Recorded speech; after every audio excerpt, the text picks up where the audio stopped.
Hey everybody, in this video I'm going to talk about how to value a monster. What is high, what is low, and what is a fair price, in my opinion.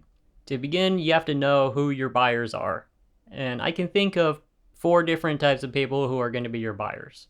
And they are a beginner, a seasoned player, someone who's just been playing and maybe they're trading up for a better monster, a collector, who just likes the monster and they can pay whatever they feel like for whatever monster that they want, and a market maker. And market makers are just looking for deals, the underpriced things, and they're going to resell them for a higher price because they got the time. Now, in order to sell a monster, you first have to capture a monster.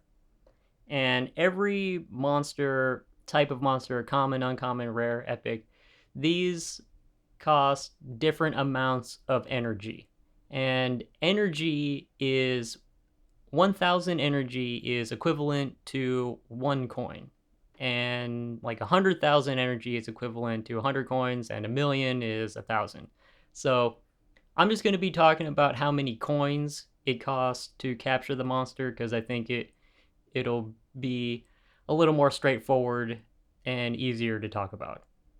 When you attempt to capture a monster, there is a chance of failure unless you're at 100%. Like you have a Genesis 2 monster and it's on the same chain and everything lines up, then you can get 100%. Anything other than that, 90%, 95, 80%, there's always a chance of failure, and I have failed multiple times at like 90 and 80%. You want to reduce your risk as much as possible, and I'm just going to go off of what it takes at 100%. You can try to capture them at lower amounts of energy to try to get lucky, but I don't really do that, and I'm just going to go off of what it takes for 100%. So for a common, it takes about 75 to 90 coins to capture it, and these spawn every 5 minutes. For an uncommon, it costs 250 coins to 280 coins, and they spawn every 40 minutes to 2 hours. A rare costs 650 to 770, and they spawn 11 hours to 23 hours. Epics cost 1,400 tokens to 1,500, and they spawn every 2 weeks to 5 weeks. And legendaries cost from 4,000 to 5,000, and they spawn every 7 months to 16 months. If someone lists a monster that is below the amount of energy it costs to capture the monster, that's a pretty good deal, and usually there's a market maker that's going to be there to scoop it up real quick and to relist it at a higher price. Because epics take so much time to appear, they can go like 500 to 1,000 coins higher than what it costs to capture it. They usually sell, like around 2,000 or above. And legendaries, they can sell like 3 times what it costs in energy to capture the monster, just because they take forever to appear. Now I want to talk about perfection rates. Perfection rates are random and they're given to your monster at the point of when you capture them. You just kind of have to get lucky. And a higher perfection rate is better than a lower perfection rate. But what this does is, if it's a higher perfection rate, the monster is going to have more stats, and when it levels up, it's going to gain stats more quickly. Whereas if you have a monster that is a lower perfection, it's going to start out with lower stats, and when it levels up, it's going to be at a slower rate than the same monster at a higher perfection rate. So perfection rate is kind of like the talent of the monster, the potential of the monster, and it does have an effect on the value.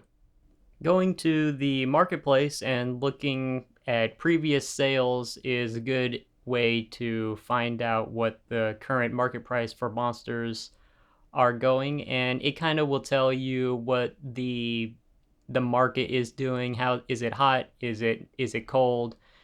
You can see if things are maybe selling a little low or if maybe they're kind of selling at a premium. But it kind of changes with what the market is doing and kind of what the price of the token is kind of doing. But it's always good to look at previous sales to see where the market is right now. Finally, I want to talk about the level of the monster. The level of the monster is important because if it's a higher level monster, you can fight higher level opponents and gain more energy quicker. Also, it takes about 2 weeks to get to like into the level 20s, and it takes probably like over a month to get into level 40. And once you're level 40, like you're pretty strong, and it gets really tough to level. It takes like a couple of weeks to get one level after that. No, maybe in the 50s it takes a couple of weeks. In the 40s it takes maybe like half of a week to a week to get a level. And the last tip is just don't fall for the monsters that are priced way too high because they're just trying to bait you. And because listing monsters in the auction house is pretty much free unless it sells, so they can put any price that they want on it for however long that they want. So just don't fall for that. They're just doing that just because. Yeah, I think that's it. Hope you guys learned something from this, can price monsters well, have some sort of an idea of why things are selling high, why they're low, why they're kind of all over the place, what is good. And if you want to play this game, make sure you use my referral link. And until next time, peace. So let's ask the high philosophical question is Sure. about money. Yeah. What at the highest level is money? What is money? It's a kind of game, and it's a game where we have points, and like if you have points, there's this one move where you can reduce your points by a number and increase someone else's points by the same number.